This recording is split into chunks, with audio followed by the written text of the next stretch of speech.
It started off as an ordinary battle. "Hey, you got a bunch of trucking pirates at your wall," Holt reported to the hall. Everyone rushed out and listened as grunting and smashing sounds came from the other side of the western wall by the river. The brick line was bulging where the pirates were trying to break in. "I can shoot them when they get through. You can wait inside," Staves offered. "No chance. Extra points if you get him through a gap," Shah said with a smile. She was brandishing the battle-scarred rifle that had put a hole in Staves' chest. Staves felt a certain feeling in his chest when he saw it, and another when he saw Shah. Only a natural reaction between fiancés. Anyway, the pirates eventually bumbled their way through the wall, ready to set their picks into something a little softer and richer. But anyone who got through had to contend with Trickshot Shah and Thunderbird Staves. Once the guns stopped blasting, everyone realized there was a distant hubbub coming from down the mountain. Screaming, rumbling, and occasionally a roar that had the same character as the voices in the cosmic tube, buzzy and incomplete. "That gonna be an us problem, or that a private affair?" Tumas asked. The answer came from down the passage to the outside world, when another pirate was spotted desperately sprinting towards them. Everyone readied their weapons, but this man was screaming for help. "It's a trick!" Talker insisted, and the others didn't really need convincing. But then two more shapes approached behind the pirate, rapidly catching up to him and dismembering anything that could be dismembered with a flurry of swipes from bladed arms. These tall, green-grey insectoid fellows were floating above the ground by means unseen, and now turned their triangular heads to inspect the gang huddled behind the low wall at the end of the passage. "Must be the next level already," Shah quipped, ramming a fresh clip of bullets into her rifle. "Who are they?" Boy asked. "Death robots," Shah said, crouching to rest her barrel on the wall and pulling the trigger. Now it's important to know where these death robots came from. I suppose that's always a useful thing to know when it comes to death robots, but in this case, the answer is very close to home. You see, as well as that breakthrough in the western wall, some of the pirates wanted to do the same thing to the eastern wall around the outer fields. But on their way across the mountainside, they had become a bit lost, and encountered what appears to be a wall in the side of one of the smaller mesa formations just a few minutes' walk from 3-Up Fort. They had broken in as per the plan, but inside was not a farm, but a very, very ancient crypt, guarded by very, very angry death robots. A little slicing and mad fleeing later, and two such death robots were zooming down the passage towards the 3-Up crew. "It doesn't do anything!" Staves shouted when his thunderbolts seemed to have no effect. "They're made of harder stuff than your bullets, knave," Shah said. Now the robots were right in front of them. "Then they'll find out why they called me the Night Kneeler in my old tent," Boy declared. He leapt forward with his axe and clacked it against the nearest sword-armed bot. It gave the robot a little pause, but the swords got to work all the same. Comariero helped with a sword of his own, and Tokka swang her mining pick right through the chest of one of them, sending bits of blowwork stuff flying.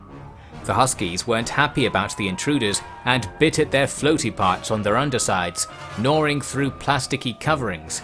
But the mechanical blades flailing about were fast and sharp. Cannibal hit the dirt with both of her front paws cut clean off.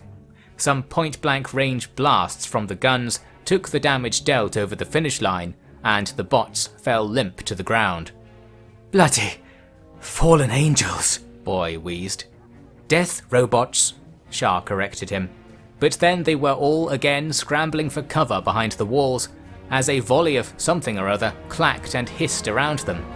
Back at the far end of the passage, a rotund mechanical creature was shooting a very quiet gun in their general direction. The thing was like a curvy miniature tank, with a clearly visible white chassis. It stood its ground and kept belching out spiky darts into the walls around the crew. "Think it'll run out of whatever it's shooting?" Tumas asked. "They are endless. They are the final agents," Comariero said, his voice laced with fear. "Like the final boss?" No, they're just... I think we need a plan, Shah advised. It won't fit through the doors if we go back in, Stave suggested. Sure it can't make its own doors, wonk, Boy shot him down. It can't see us in the dark. We can sneak up on it, Shah said. They find things using electricity.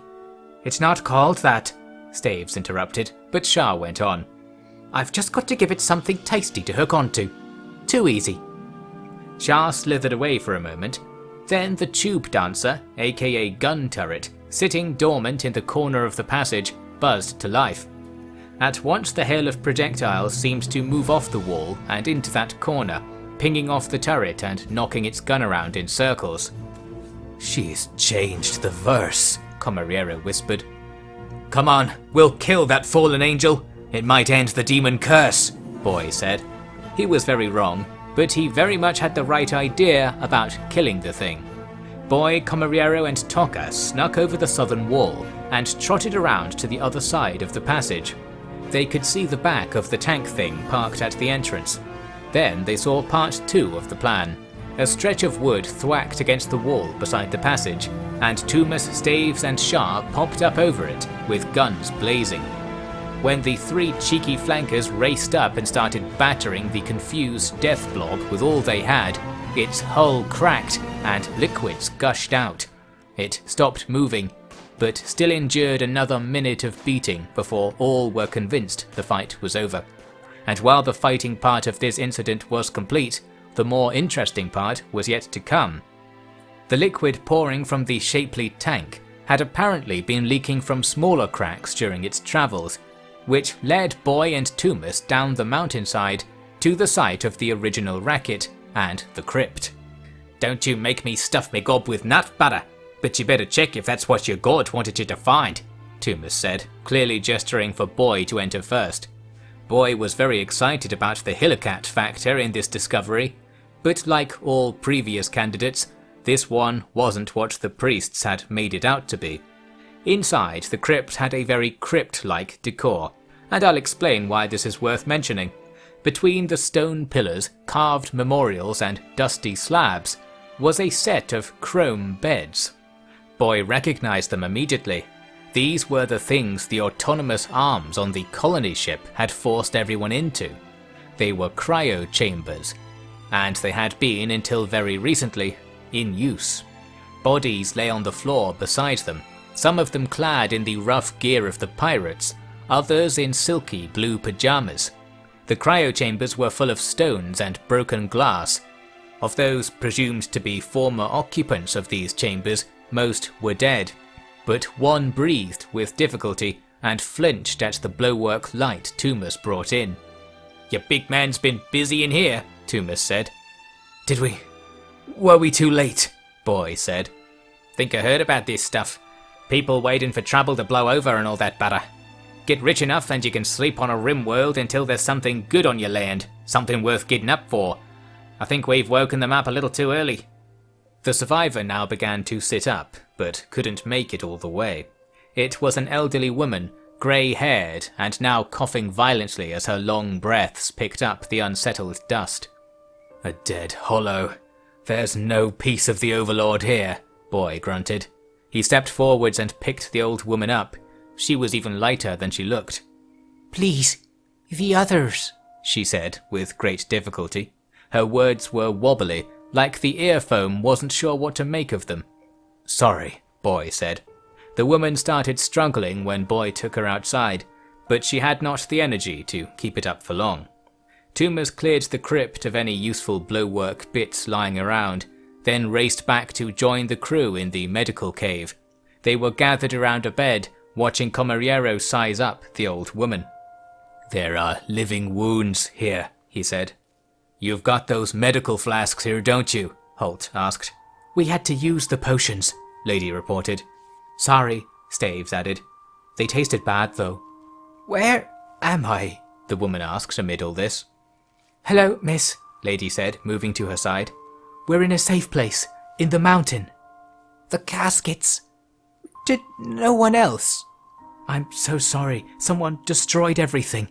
And then these, the golems. Death robots cleared your trouble up, but too late, I think, Shah said. "Pirates tried to lift you from stasis, ended up turning to killing when your sentinels were activated.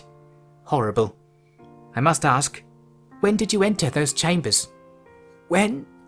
I don't know when we are now.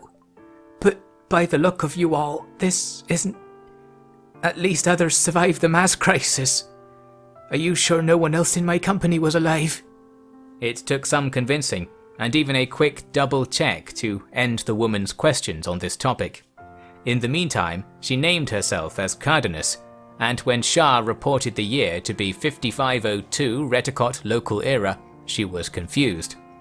"This isn't one Bastia?" she asked. "Oh, Jellicat, you've been in there a while," Shah said. For the benefit of all, including you perhaps, she pointed out that one Bastia was the first colony on the planet, after which the planet had been named.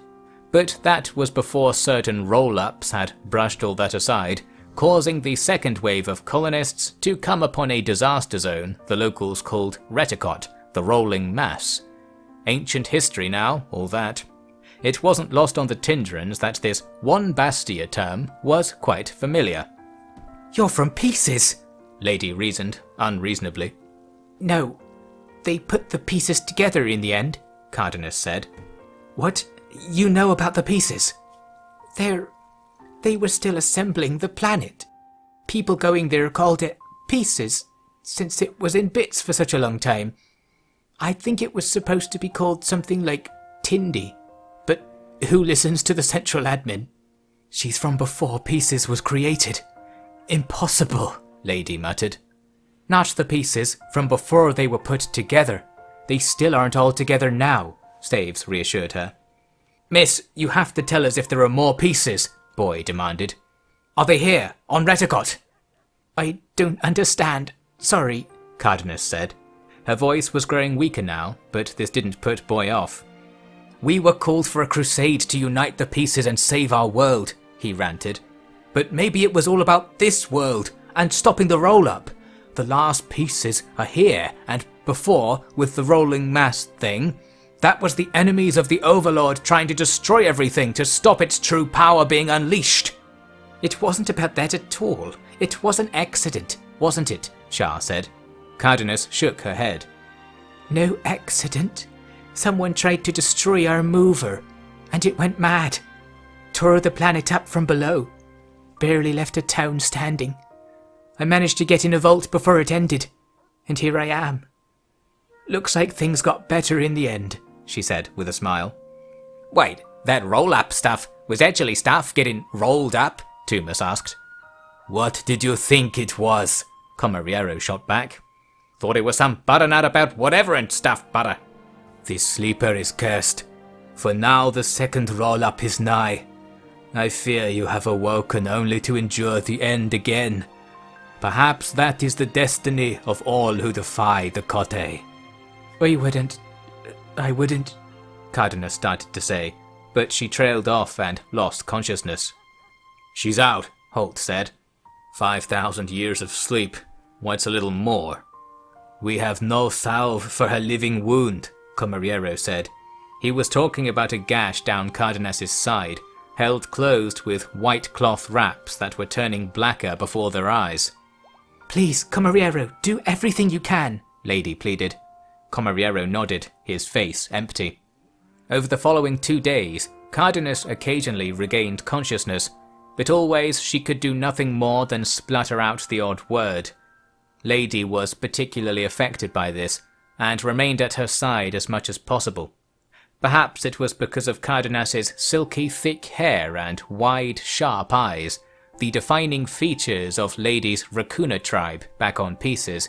She wondered, correctly, if these magical people from before the Pieces were first assembled were the ancestors of legend, said to come from the 7 corners of the cosmos, each bringing a piece of the Almighty.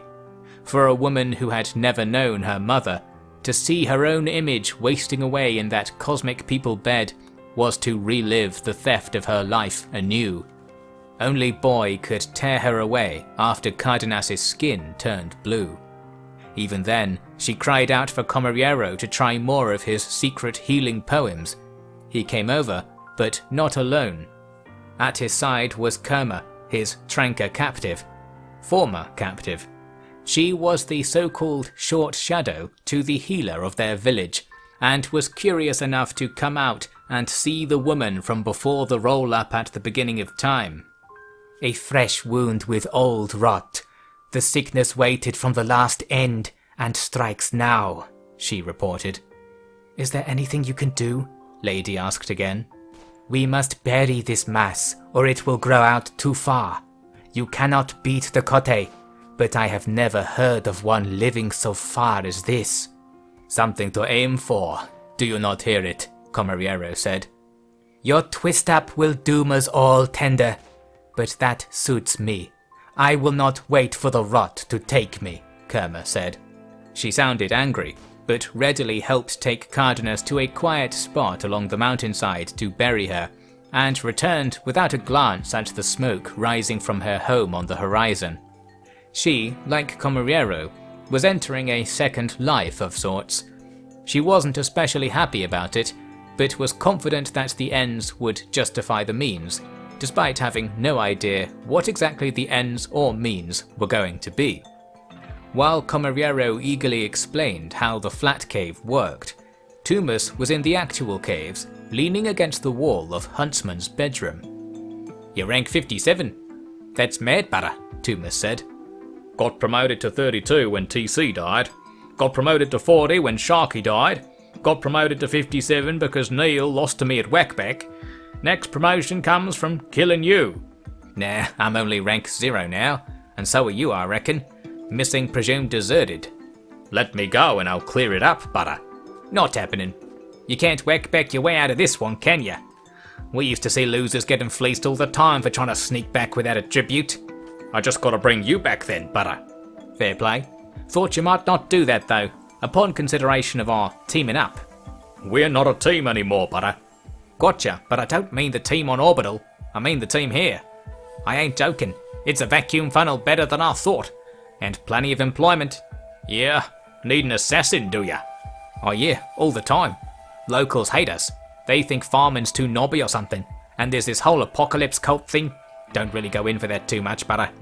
But they got plenty more than pace down here, top to bottom. I'm full up and chilling half the time, and blasting the competition as they come. Butter, you'd like it here. And I'd like it if you stayed here. Alright, calm down, butter. You're about to sold up the water supply with your bawling. I mean, I'm not so sure I won't make it big on Orbital after a scrap down. At that moment, Lady burst into the room. There are more pirates outside. I think they want to kill us all, and probably especially you. Sorry, she said. There, you hear that?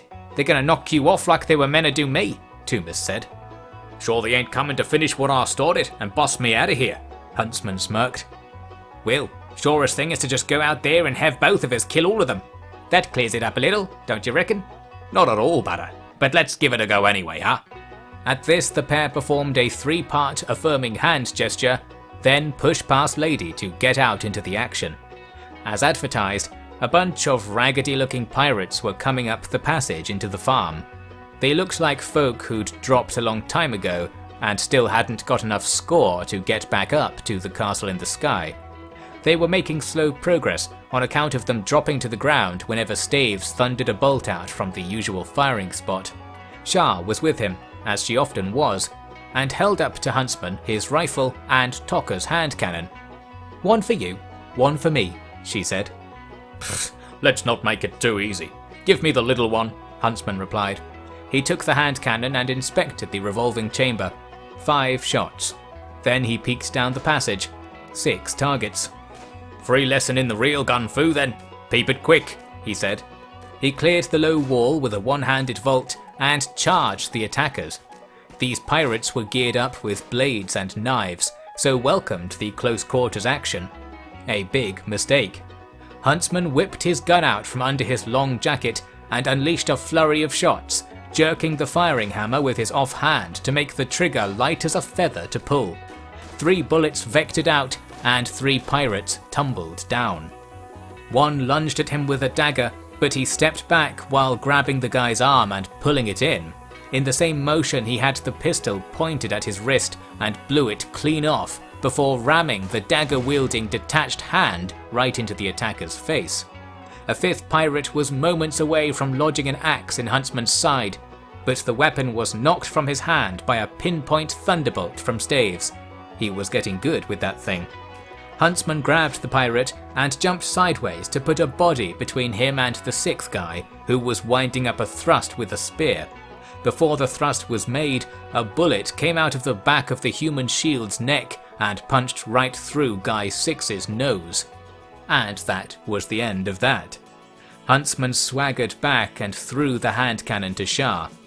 Tokka was behind her, applauding and singing shrieked praises for the performance. Tumas gave him a nod. "You've been in the training sims, haven't you?" Tumas said. "Yep," Huntsman nodded. "You know when I said I don't usually go 3-on-1? I lied. I was just being nice to you before." "I saved you," Staves pointed out. "Sure, saved me stitching up my coat, butter." Huntsman pulled his coat back to reveal tight-fitting cosmic people armor, covered in dents and tears. "Sticks and stones can't break these bones, so it's the words I gotta look out for," he quipped, returning to the caves. And ultimately, that's how the colony acquired an able guard in Huntsman to add to the new healer in Kerma. Perhaps even more useful were the precious clues about the end of the world they had gleaned from the death robot incident, but it didn't really get them much closer to knowing the key details, such as what exactly does it mean for the mass to roll? What was the mover that apparently triggered the first roll-up that destroyed so-called One Bastia? And was there anything they could do about all this, other than eat strawberries and shoot anyone who came knocking? They had to learn the answers to these kinds of questions by experience. Let's carry on the tale so that you can too.